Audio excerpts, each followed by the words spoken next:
Already Medina में कई मुसलमान मक्का से जा चुके थे, तो वहां पे इस्लाम फैल रहा था। मदीना गए। मक्का के कुरैश कबीले का एक काफिला, तिजारती काफिले निकलते थे ना, तो वापस आ रहा था शायद सीरिया से। तो बदर का मकाम है मदीना के करीब। वहां पे पड़ाव डाला, क्योंकि वो ऊंटों पे काफिले आते थे, तो जाहिर है फिर एक दो दिन के पड़ाव होते रहते थे इनके। तो मुखबरों ने नबी पाक को इतला दी, तो नबी पाक ने उनके साथ जाके जंग की। हम कहते हैं कि वो गजवा बदर था, बदर की जंग थी, जिसमें कुफार मक्का लश्कर लेके आए थे और हमला किया था मदीना पे। तो उसके जवाब में मुसलमानों ने, 313 मुसलमान थे, 1000 वो थे। जबकि इंडिपेंडेंट हिस्ट्री कहती है कि वो तिजारती काफिला था। और मक्का के कुरैश कबीले के एक सरदार अबू जहल भी उसमें थे।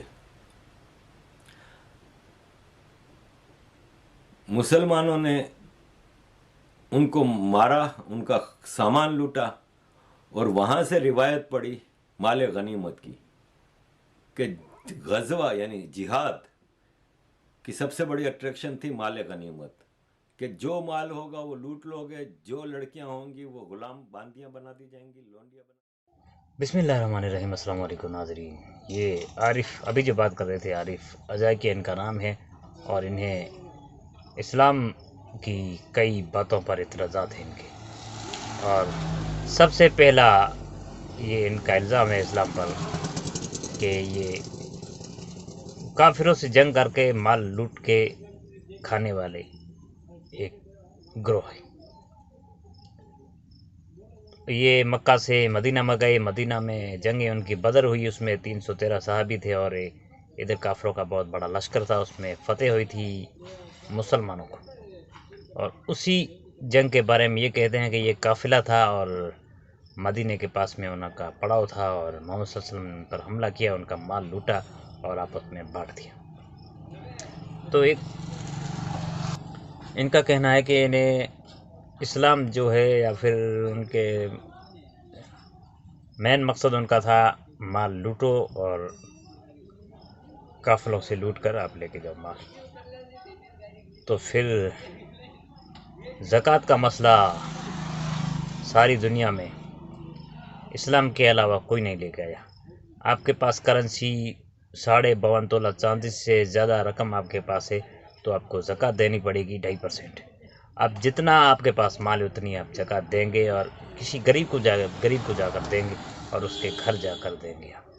अगर आपको गरीब नहीं मिलेगा, अगर आपका गरीब कोई पड़ोसी है, या आपका रिश्तेदार है, या फिर मुस्लिम है, गैर मुस्लिम है, ये कोई नहीं देखा जाएगा। आप पहले सबसे पहले अपने भाई को देंगे ज़कात, अगर भाई गरीब है। भाई गरीब नहीं है तो अपने रिश्तेदार को देंगे, करीबी, अगर कोई गरीब है। रिश्तेदार को वो भी गरीब नहीं है, तो आप अपने पड़ोसी को देंगे। अगर आपके पड़ोसी से थोड़ा दूर कोई मुस्लिम करीब है, तो उसको नहीं, आप पहले पड़ोसी को देंगे, क्योंकि आपका हक उस पर ज़्यादा है। और दूसरी बात, ईद की नमाज जो रमज़ान के बाद में आती है, उस ईद पर भी आपको 2 केजी गेहूँ, या उसकी कीमत एक इंसान के बदले वो भी गरीब को देनी पड़ेगी। तो आरिफ साहब से मैं यही कहूँगा कि इससे दुनिया में बहुत बड़े बड़े डाकू लुटेरे गुजरे, उन उन्होंने लूट मार के अलावा, तबाही के अलावा कुछ नहीं किया। आपके मुताबिक अगर ये फिर लुटेरे हैं, तो फिर इतनी अच्छी अच्छी बातें, या फिर इतना अच्छा ये पैसा गरीबों में खर्च करना, इसकी क्या वजह? आज के लिए इतना ही, मिलते हैं अगले एपिसोड।